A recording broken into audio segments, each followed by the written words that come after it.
Hey guys, welcome back to my channel. So today I am filming a little study tip on the things I've learned so far as being a student and just giving some advice. So maybe we could share some. I don't know. I was just thinking that this would be interesting, especially with SAT coming up, AP testing coming up, SAT subject tests, all those fun stuff. So I thought it would be great to share some stuff. So the first thing I would say would be to pay attention in class and actively participate. This basically means like raising your hand, asking questions, taking notes, just doing everything that's supposed to be done. So when I say taking notes, I'm saying that you take notes before you go to class, and when you're in the lecture, you also continue to add on to your notes. I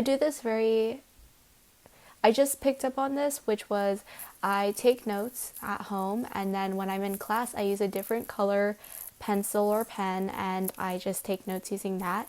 So it could see my annotations and just see the changes throughout the things, and just actively participate by asking questions I had during my note takings at home, if you get what I mean.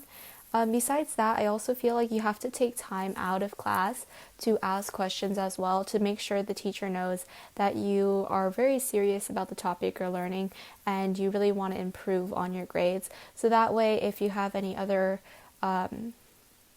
questions at the end of the semester, the teacher would be more likely to be able to help you because they know that you really are there to study and be academically motivated in general, I guess, if you know what I mean.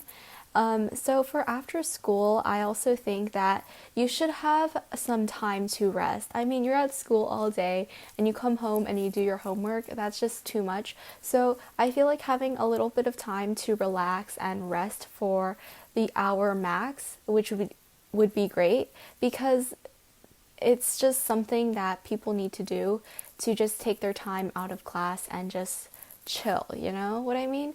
So I feel like if you relax and just have 1 hour of relaxation, go on social media, Snapchat, YouTube, catch up on all of the social media things, take a nap if you need to. I recommend 30-minute naps because if you have over 30 minutes, you might get really tired. So around 30-minute naps and just be relaxing. Just don't focus on school for that 1 hour. Of course, it really depends on how much time you have at hand. So if you just came back from a sporting event, you might have less of a break. So it just depends on you managing your time. But if you do have the time, just take 1 hour to rest. After taking that nap or scrolling through social media or eating or anything, freshen up. So what I mean by that is maybe washing your face so you become more awake, drinking water, which really helps. I feel like drinking water makes me feel a lot more awake, especially during school or class or during lectures. I just drink water and I just feel a lot better in general. Or take a shower. I feel like taking showers is something that I've done a lot of times in my high school, where after school I just take a shower, and it just feels really nice because you're at school the whole day with a bunch of teenagers that probably aren't as sanitary as you might want them to be. So by taking a shower, you just feel a lot cleaner and you feel rejuvenated, so you're ready to study and do homework and stuff like that. So just taking a shower or anything like that would be great for after school. Besides that, I also think that analyzing your workload is great. And what I mean by that is managing your time. So what I do is I save the items with the least amount of time in the beginning, and then the ones with more time, like notes, I leave till the end. So I think that's important because by saving the hard or time-consuming subjects for the end, you're able to manage your time a little bit more, and you find more achievements by doing all the simpler stuff first. So I feel a lot better for myself when I'm able to finish math, science, and art in 1 hour, and I feel a lot better because I feel like, oh, I've got so much done in just 1 hour, and then I could have all this more time to do history or psychology or something that requires a lot more notes.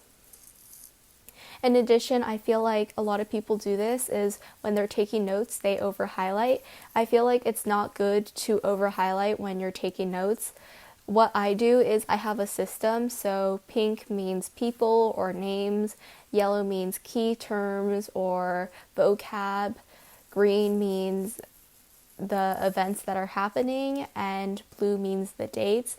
And I think this is very helpful. Actually, a history teacher taught me this, is when you're labeling and having a system with your highlightings, that means when you're looking for something, like let's say you're looking for a specific name, you can just look at all your pink stuff and then you could find your name a lot easier. So by having a system with your highlighters is just a lot helpful. In addition, I feel like explaining the concept is also very helpful as well. So what I do is when I'm taking notes and I don't get something, I read it out loud. And when I read it out loud, I get it a little bit more. And if I still don't get it, I will try explaining to myself. And if I don't get it by then, I'll ask the teacher and I'll write it down on my notes that I don't get this question, and I'll ask the teacher. Besides that, having everything you need around you is also very helpful as well. That means having all your highlighters there and all your pens there, so you don't have to get up and wander around your room looking for stuff. Just have everything in one place so you can focus on one thing at a time. When studying, it's also important to take 1-minute breaks by stretching. I think that makes you feel a little bit more alive after doing a 2-hour cramming session. And lastly, I feel like the most important thing, I'm pretty sure everyone's told you, is keep social media away. It's very simple, and that's basically it. Have a great day and see you next time. Bye.